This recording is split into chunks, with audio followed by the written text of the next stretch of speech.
They said the Black Mustang was cursed, a beast, too wild, too violent, too dangerous for any man to control. When the auctioneer dragged it into the arena, the crowd came not to buy, but to watch blood spill.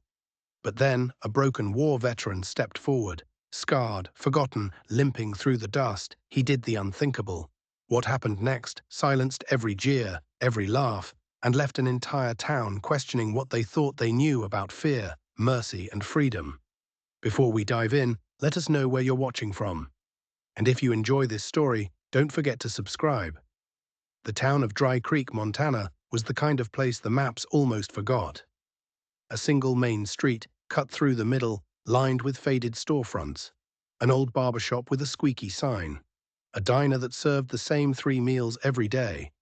And a hardware store whose paint had peeled long before anyone could remember. Beyond that, the land stretched into endless plains, where the horizon seemed to swallow the sky whole. In this quiet corner of Montana, people blended into the scenery, and the scenery swallowed them whole. One figure, however, always seemed apart: Ethan Cole. He was a man in his mid-40s, though the lines carved deep across his face could have placed him anywhere between 35 and 60. His eyes were sunken, shaded by a fatigue that never quite lifted. He walked with a limp, his left leg dragging just slightly behind, stiff from an old wound. A faded army jacket hung off his shoulders, too large now for his gaunt frame. The jacket was the last remnant of a life that once had meaning. Ethan never tried to blend in, but he never tried to stand out either. He existed in that in-between space, present but not really seen, breathing but forgotten. If you caught sight of him at sunrise, when the fields were just beginning to glow, or at sunset, when the prairie darkened to shadows, you might think he belonged there, like some weather-beaten scarecrow guarding an empty field. But Ethan knew better. The town wasn't his, and the land wasn't his. He was just passing through life, one silent day after another. Once, long ago, Ethan Cole had been a soldier, a staff sergeant in the United States Army. He had worn his uniform with pride, believing, perhaps naively, that he could make a difference. The deserts he marched through had been hot enough to burn skin raw, the mountains cold enough to freeze breath in his lungs. He had fought in firefights where the air itself seemed to crackle with bullets, where the screams of his men were louder than the thunder of mortars. And he remembered them all. He remembered Danny, the 19-year-old from Texas, who sang country songs off-key at night and never woke up after the roadside bomb. He remembered Ortiz, who took a bullet meant for him and bled out in the sand, while Ethan pressed his hands against the wound, whispering useless words. His left leg had been torn open by shrapnel. They patched him up, told him he was lucky, but luck was a cruel word. Luck meant he came home limping while others came home in coffins. The scars weren't just on his body, they lived in his head. Loud noises made him flinch. Sleep never came easy. When it did, it brought nightmares. Gunfire, explosions, voices calling his name. When the army discharged him, they gave him medals, paperwork, and a handshake. Then they sent him home. Montana was where he'd been born. But when he came back, it wasn't the same. Or maybe he wasn't the same. Ethan lived in what could barely be called a house. It was an old wooden shack on the edge of town, half rotted, with a roof that leaked. He scraped by doing odd jobs, cutting wood, repairing fences. The work was hard, the pay meager, but it was enough for bread and beans. It wasn't much of a life. It was survival. People noticed him, of course. They always noticed the man who doesn't quite belong. At the diner, conversations would dip when he walked in. Someone once muttered, "There goes the broken soldier," and the name stuck. Children mocked him openly. "Lame soldier," they'd shout, tossing stones. "Crazy vet." He never yelled back. He just kept walking. Adults were subtler, but not kinder. "The man's useless," they'd whisper. "Can't hold a job. All he's got are ghosts." Ethan didn't fight their words. He carried them. He had learned in war that arguing didn't stop bullets. Back here, arguing didn't stop judgment. Nights were the hardest. He'd sit on his porch, staring across the plains, feeling smaller than a grain of dust. He thought of himself as broken equipment, a weapon discarded after use. And yet, beneath all the despair, some stubborn ember of longing remained. He didn't want riches or fame. He just wanted a reason, Something, anything, to wake up tomorrow and not feel like he was already dead. Dry Creek had always been a quiet town. But then came the rumor that broke the silence. It spread like wildfire. Whitaker caught something out in the hills, people whispered. A devil horse, black as night. By noon the next day, it was the only subject in town. Old-timers nodded knowingly. Black Mustangs bring bad luck, one muttered. A shadow horse is a sign of death. For once, Dry Creek's endless monotony had been shattered, replaced by the story of a captured monster. With each telling, the legend grew more vicious. The Black Devil smashed through a wooden pen, a ranch hand insisted. Trampled a wrangler, killed him where he stood. By the time the tale reached the bar that evening, the horse, now named Shadow, was no longer a horse, but a demon wearing hooves. Harold Whitaker, the wealthy rancher who'd captured it, did nothing to silence the stories. This beast, he declared, will be the highlight of the auction, strongest, meanest Mustang you'll ever lay eyes on. Ethan Cole heard it too. He was nursing a cheap beer in the corner of the rusty spur when the talk reached him. They say the horse has murder in its eyes, one rancher said. The other laughed cruelly. Murder in its eyes sounds just like that crazy vet over there. A mad horse for a mad soldier. Their eyes flicked toward Ethan. He gave them no reaction. But inside something stirred. The way they spoke of the Black Mustang reminded him of how they once spoke of his brothers in arms. The men who came back from war shaking, hollow-eyed, broken. He remembered how townsfolk called them unstable, dangerous. He remembered how quickly society turned its back. The rumor of the Black Mustang was more than just gossip to Ethan. It was an echo. 2 days later, Ethan was walking back from town when he heard it. The thunder of hooves against wood, frantic and furious. The sound came from the stockyard. Curiosity tugged at him, and he drifted closer. A wagon stood in the corner, reinforced with iron bars. The whole structure shook violently. Through a narrow crack, he saw it. The horse was enormous, its coat slick with sweat. Foam dripped from its mouth. Chains bit into its legs, leaving raw, bloody patches. Its eyes were wild, burning with fury and terror. They were the eyes of something cornered, something that refused to die quietly. "Stand still, you devil!" a handler shouted, lashing a whip against the bars. The crack echoed like gunfire. The Mustang reared, slamming its head into the iron. Ethan froze. The scene hit him like a blow to the chest. It wasn't just an animal fighting chains, it was a memory. It was every young man he had seen in a foxhole, eyes wide, begging for a reprieve that never came. Then, for just a second, the Mustang's gaze snapped to his. The world fell silent. In that locked stare, he saw a reflection of himself, of Danny, of Ortiz, of every soldier who had screamed in terror before the end. It was not the look of a killer, it was the look of the condemned. The handler whipped again, breaking the moment. Ethan stumbled back, his pulse hammering. The townspeople would never see it. To them it was a cursed beast and a cursed man. But Ethan knew better. That horse wasn't a monster. It was what happened when fear and cruelty pressed too hard against a living soul. He whispered to himself, the words barely audible, "It's not a beast, it's just tired. Like me." The thought weighed on him, heavier with every step. He hadn't touched the animal, hadn't spoken to it, but something had passed between them, wordless and undeniable. He didn't know it yet, but his life and the life of that horse were no longer separate. The town of Dry Creek always seemed to exhale at night. The streets fell into silence, lit only by the pale cast of the moon. Ethan Cole moved through this silence like a shadow himself. Sleep had abandoned him. The ghosts of the battlefield had returned, and the cot in his shack had felt like a coffin. So he walked. Tonight his boots drew him toward the Whitaker stockyard. He told himself it was just aimless wandering, but he knew better. The image of the Black Mustang's eyes still clung to him. He kept to the darker side of the road. He knew the ranch kept men on watch, but fear had made them careless. No one truly wanted to guard the devil horse.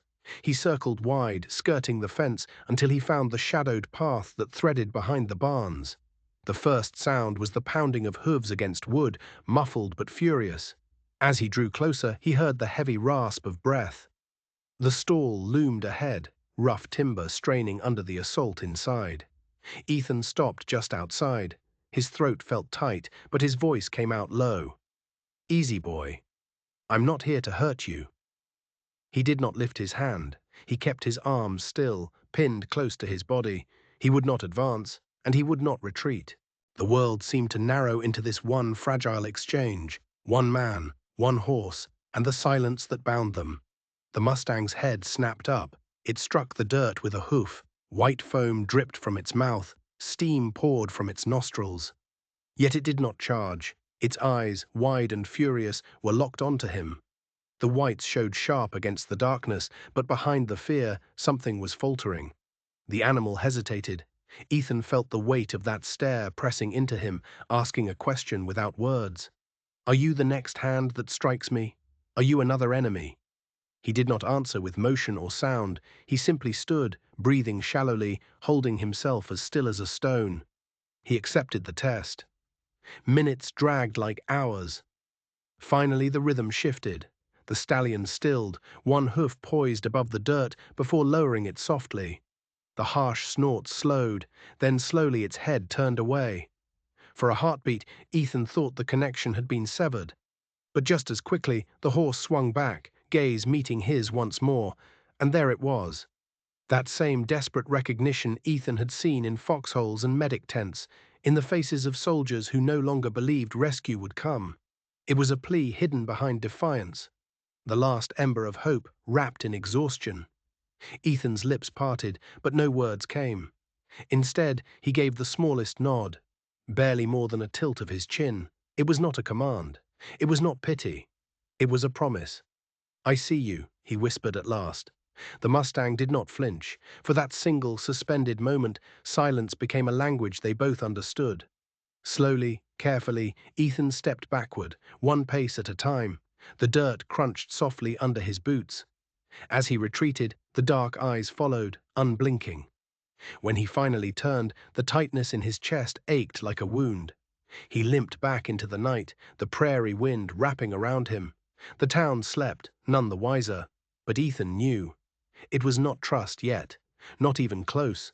But in the wall of fear that surrounded the black Mustang, a hairline crack had opened. And through that crack, light might someday enter. The town hall of Dry Creek had never looked so alive. Kerosene lanterns and a few rare electric bulbs flooded the hall with a harsh, dazzling light. Wealthy ranch families claimed the front rows. Behind them, squeezed into every corner, townsfolk gathered, farmhands and miners, housewives and children. For them, the auction was a free circus on a Saturday night. The crowd pulsed with excitement and dread. "They're bringing out the Black Devil," the phrase was carried from lip to lip. A man in a sequined coat strutted onto the stage. "Ladies and gentlemen," he boomed, "we bring you a marvel, a terror, a creature like no other. Untamed as the frontier itself, prepare yourselves for the beast they call Shadow." The band crashed into a dramatic flourish. The doors banged open. 4 handlers stumbled in, straining at the chains clamped around a massive black horse. Shadow hit the floor like a thunderclap. He reared, front hooves slamming the stage with a boom that rattled the rafters. The handlers dug in their heels, veins bulging. Women screamed, children shrieked with glee. It was less a sale than a gladiator match. Shadow spun, jerking a handler off his feet. The man flew backward, crashing into the benches. The crowd gasped and scattered. The frenzy had curdled into unease. Everyone waited for the inevitable accident that would spill blood across the auction floor. And then a figure moved.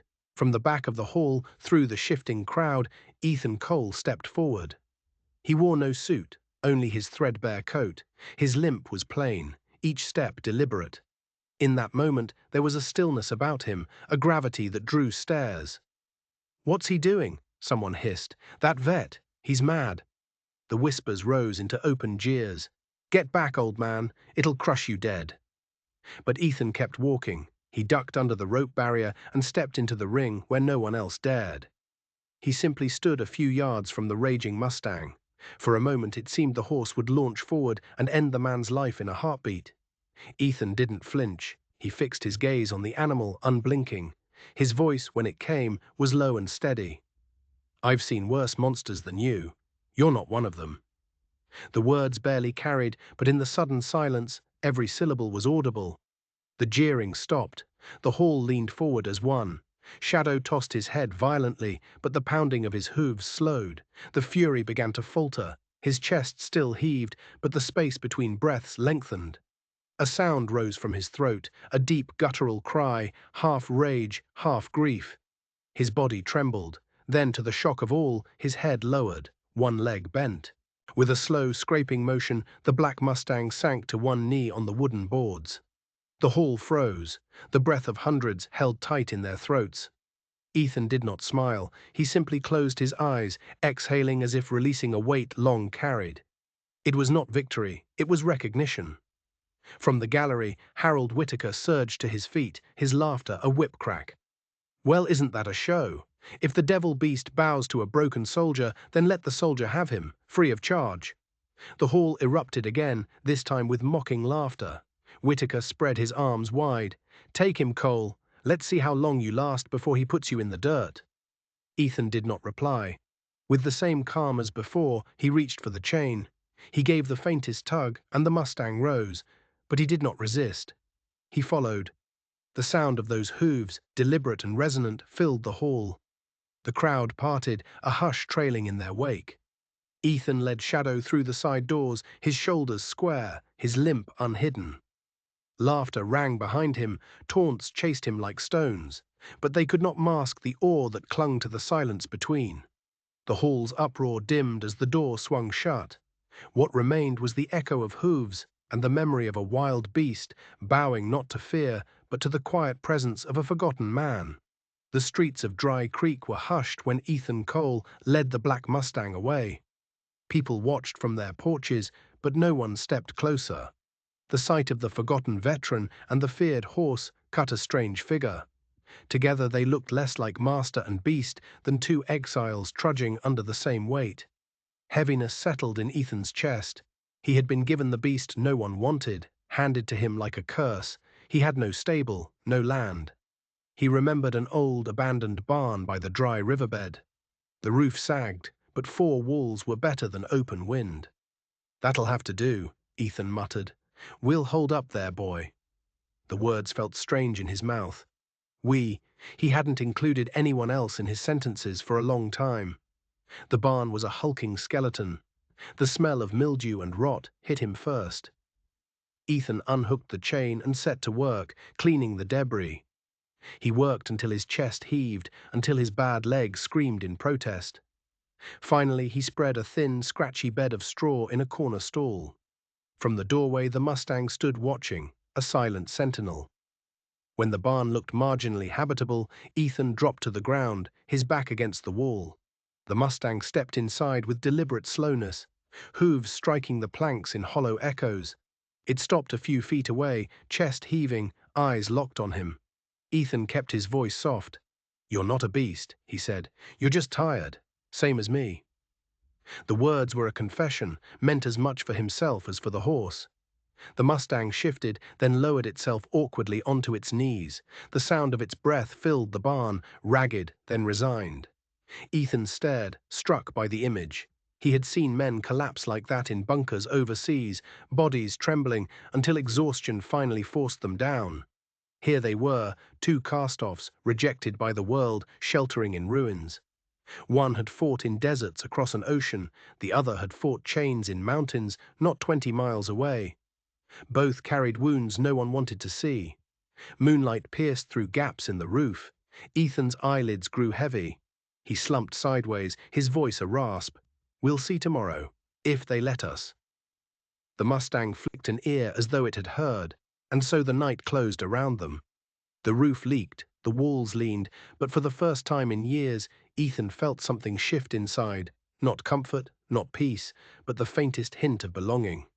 When Ethan jerked awake from his fitful sleep, the Mustang was still there, its breath rising and falling in rhythm with his own. By morning, the gossip had spread like prairie fire. Ethan Cole brought the devil horse to the old barn. At the saloon, men chuckled. The crippled vets finally found a comrade. At the general store, women shook their heads. "Madness. That animal will break free. It'll bring ruin on all of us." Mockery slowly hardened into fear. Folks began latching their gates tighter, casting wary glances toward the road. Ethan Cole, already an outcast, had become a walking omen. The first open clash came at the town well. Ethan led the Mustang, now called Shadow, through the square. Conversations died. Mothers pulled their children back. "What the hell? You bringing that killer here, Cole?" A ranch hand shouted. A knot of boys gathered, daring each other. "Beast!" one hollered. "Black devil!" They hurled stones. The pebbles struck Shadow's flank. The Mustang jerked, muscles bunching, eyes rolling white. The crowd sucked in a breath, ready for the explosion. But Ethan stepped close, laying a scarred hand on the animal's neck. His voice was low, steady as stone. "Easy, boy. It's nothing. Just noise." Shadow snorted hard, then backed a single step. The fury trembled inside him, but it did not break free. At the edge of the square, an old man watched. Sam Carter had been a wrangler, breaking wild horses across the plains. He didn't jeer, didn't whisper. He simply observed. When Ethan passed, Sam spoke, his voice gravelly. "You did what those young fools wouldn't understand. That animal ain't mean, just taught by whip and fear." Ethan stopped, surprised. "I don't know a damn thing about horses," he said. "All I see in its eyes looks like the men I lost overseas." Sam drew on his cigarette. "Eyes don't lie. That horse remembers every lash. You don't need a whip. You just need time." Ethan shook his head. "Time I have. What I don't is feed medicine." Sam's mouth quirked.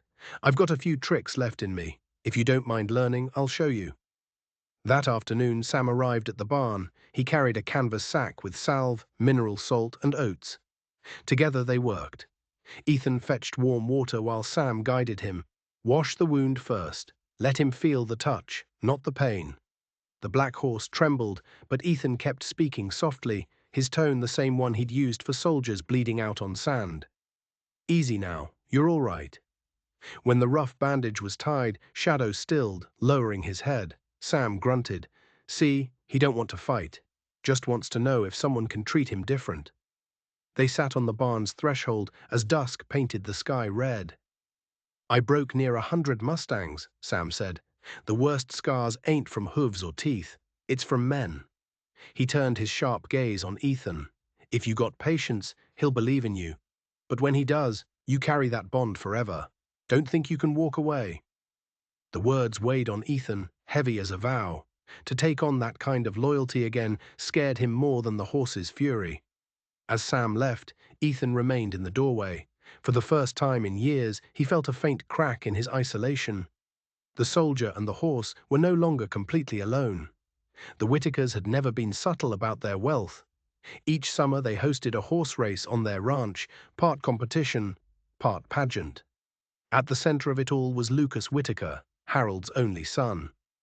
Tall, blond, and cocky, he was Dry Creek's golden boy. Ethan Cole was nowhere near the crowd. He kept to the tree line, Shadow in tow. He needed water, nothing more. The roar of the crowd was a reminder that he stood outside the circle of belonging. The race began. Lucas surged ahead, driving his white stallion harder than sense allowed. Pride pushed him faster. At the sharp bend, he lashed his whip again. The stallion skidded on the damp earth. Time seemed to split. Lucas flew. He struck a patch of rocks, his body twisting before slamming into the ground. A gasp ripped through the crowd. Ethan saw it all. Instinct propelled him forward, but a rancher's hand clamped his shoulder. "Stay back, Cole. We don't need a vet meddling." He froze, watching as men swarmed around the fallen boy. Blood streaked Lucas's temple. The shrill wail of a siren rose in the distance. By evening, silence had soured into rumor.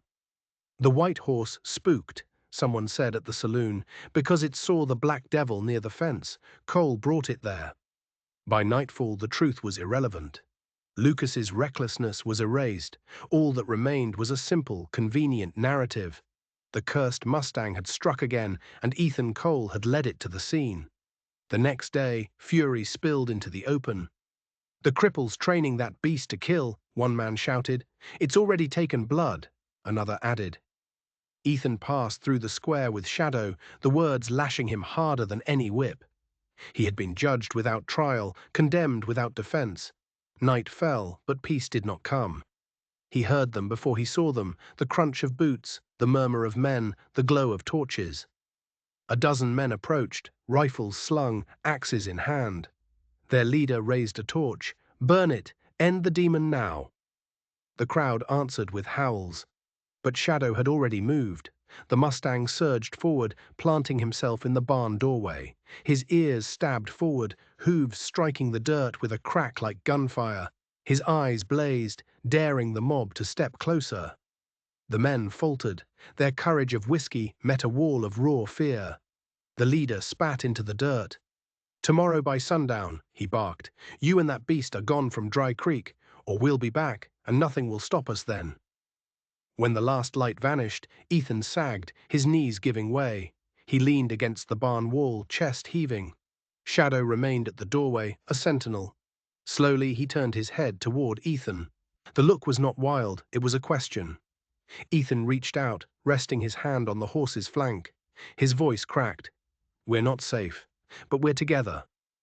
The Mustang snorted, shifting closer until the warmth of his body pressed against the veteran's side, two outcasts, holding the line against a world that wanted them gone. Morning found Ethan on his knees with a hammer and bent nails. If the men came back with rifles, thin walls wouldn't save him. Work steadied his hands. As he braced the stall, a section of siding bowed outward. He pried at the rot.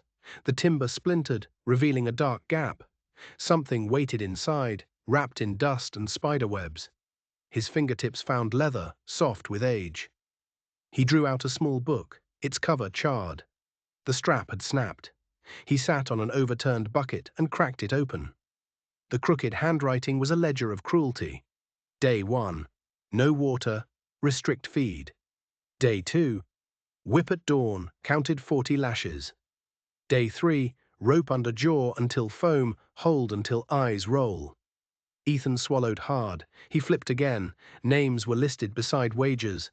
$5 says he smashes the gate in 15 minutes. A scrawl in the margin read, "Shadow good for fear." On a later sheet, signatures appeared. He traced one with a shaking finger, H. Whitaker. Faint, but there. Others were initials he recognized from the ranches, from the saloon. The book didn't make Shadow a demon. It made him a victim. Ethan closed it, fingers white around the spine. Keeping the journal hidden would be simpler, safer. But the mob would return, and the truth would be trapped under ashes. "They'll call me crazy anyway," he whispered, "but the truth deserves a chance." He slipped the journal under his coat and rose. The small-town newspaper office hunched between a feed store and a pawn shop. Franklin Moore opened the door halfway, suspicion on his face. "You here to stir trouble, Cole?" Ethan held out the book. "This isn't my story, it's his." Moore took the journal and began to read. The color drained from his face. "My God," he muttered, "if this is real, Whitaker is finished." His hand moved automatically, pulling open a drawer. He stabbed at the rotary phone. "Margot, pick up." "No, don't hang up. Listen, I've got something. We need the state desk." He cupped the receiver. "I'm making copies. You're not leaving with the original." Ethan nodded. "I'm not leaving either. Not yet." Within an hour, Moore had scanned enough to bury a ranch. He dialed again, the lines buzzing like hornets. A producer he knew, an investigator who owed him a favor. By the time Ethan stepped back into the street, the night air cut like glass. He walked home with the sense that an avalanche had begun, sliding soundlessly at first, gaining speed where no one could see. 48 hours later, the avalanche thundered into town. "Evidence of abuse ring at Whitaker Ranch," screamed the state paper's headline. The article was surgical, quoting passages from the ledger that made stomachs turn. The state station aired a teaser. Close-up shots of chains, shadows in a barn, a promise of more to come. Phones started ringing, angry calls to the sheriff's office. The town could no longer pretend it hadn't known. On Saturday, state police cruisers rolled down Main Street. Behind them came a van from the Animal Welfare Bureau and another with a local TV logo. The convoy turned toward the Whitaker spread. Ethan watched from a ridge, relief laced with dread. By noon, cameras swept through the Whitaker stables. Agents photographed scars on fence rails. A coiled whip crusted a darker shade of brown than dirt. They filmed lightless pens, hooks set at a cruel height. The evening news ran the footage, a montage of evidence that looked like a confession. Viewers ate in silence. Reporters trickled down the track toward the dry riverbed. Ethan tried to send them away. "It's not about me," he said. "It's about what they did to him." By late afternoon, he sagged to the dirt, sleep dragging at him. He let his eyes close. Before a cameraman could curse the missed shot, Shadow moved. The Mustang stepped forward, lowered his head, and rested his jaw on Ethan's shoulder. The breath that washed across the veteran's neck was hot and gentle. Ethan stirred but didn't wake. His hand came up automatically, resting on the horse's cheek. The photographer's finger tightened on the shutter. The click was soft, almost respectful. By sunset, the image was on a regional site. By morning, it had a name: The Veteran and the Black Mustang. Headlines called it a bomb, a mirror, a story that explained itself without a single caption. Ethan didn't see it. He woke to the rustle of straw and the horse's steady breathing. Only later, when Moore trudged up with 2 coffees and a stack of printouts, did he understand what the picture had done. "They're calling it a miracle," Moore said. "Or a myth. Or the only honest thing they've seen this month." Ethan stared at the photograph. He saw a man too tired to sit upright and a horse that had chosen not to bite a world that deserved it. "Now they see you," he murmured to Shadow. The Mustang flicked an ear, bored. Not everyone in Dry Creek celebrated, but a few, just a few, met his eyes for the first time and didn't immediately look away. But Ethan knew better. The Whitakers had lawyers, money, grudges older than the state line. Truth had landed its first blow. The fight was only beginning. The image didn't stop at county lines. It crossed them like wind. It appeared on a national site. A breakfast show held it up. A military blog reposted it with a note about unseen wounds. An animal welfare advocate wrote a thread that ricocheted around the country. "When a cursed horse and a broken soldier choose each other," it read, "maybe it's not them who were broken to begin with. Maybe it was us." Ethan's name began appearing without the sneer attached. Donations trickled into the post office, a $5 bill, a child's drawing of a horse with a gold star. What changed him wasn't the attention. It was the quiet knock at the end of the day, the sack of hay left without a word.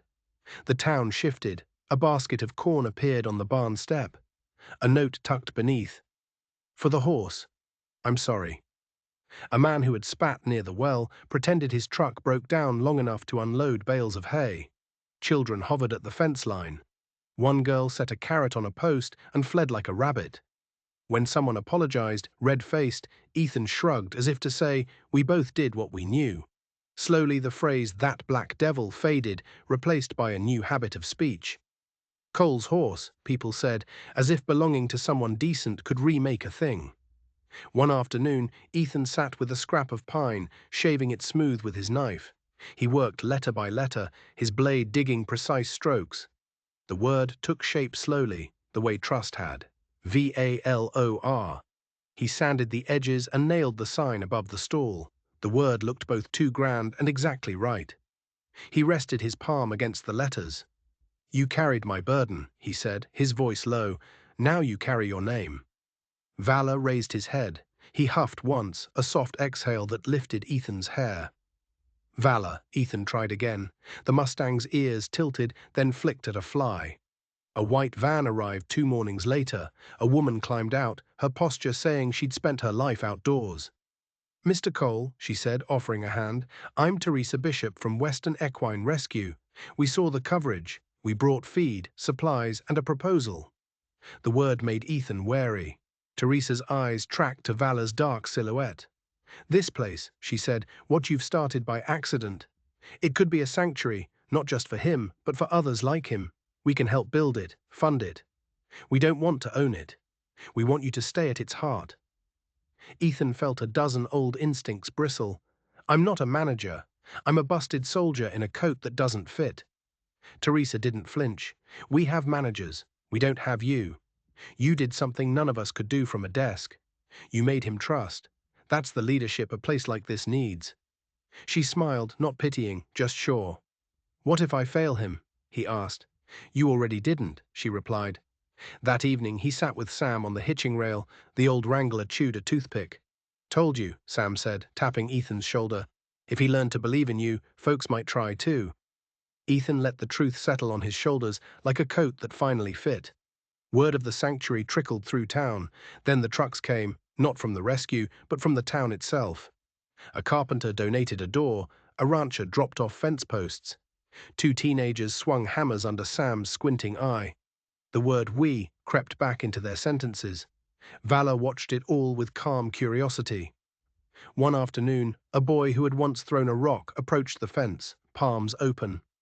"Touch his neck," Ethan instructed gently. "Let him feel your hand and decide." The boy reached out. Valor went still, a moment stretched, then resolved into a soft, astonished smile on the boy's face. They cleared the back field. Sunrise found the grass silvered with dew. Ethan stood at the new gate. He slipped the halter from Valor's head and stepped aside. "Run free, boy," he said. "You're home." Valor surged forward, hooves eating distance, mane a black banner. He wasn't running away. He was running the fence, claiming the edges. He hit the far rise and wheeled back, with a joy that made Ethan laugh out loud. An unguarded sound he barely recognized as his own.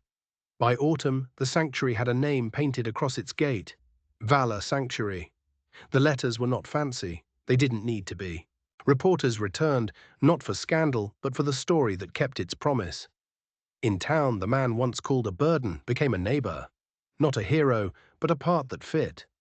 On a late afternoon, dipped in gold, Ethan breathed in and out, slow, the way he'd been taught long ago to steady a trembling hand. He wasn't cured. Night still tightened around his throat. But the barn gave those hours containment. The field answered back. The horse came when he called. Valor lifted into a gallop, a dark shape threading the copper light. No chains, no whip, no hands on him at all. Ethan tipped his forehead to the rail and closed his eyes. When he opened them, the horizon looked different. Not safe exactly, but honest. Behind him, he heard small footsteps. The school kids had come to say goodnight. He turned, nodded, showed one how to hold out two fingers so a soft muzzle could take a slice of apple without teeth. "Gentle," he said, "always gentle first." A forgotten soldier and a once-cursed Mustang had found each other not in the roar of a crowd, but in the quiet after. Their redemption hadn't arrived with applause or verdicts. It had come in the shape of space, room enough to breathe, to run, to trust again. At the edge of evening, Ethan's hand rested on the wooden word he'd carved, and Valor's hoofbeats marked time like a good heart. The world, which had so often turned its back, felt for this one perfect moment, like a place where both of them belonged. Thank you for staying with us until the end of this story. We'd love to hear from you. Share your thoughts in the comments below and let us know your favorite part. If you enjoyed the journey, don't forget to like, share, and subscribe to our channel for more captivating stories like this one. And don't miss out, hit the notification bell so you're always updated on our latest content. Your support truly means the world to us.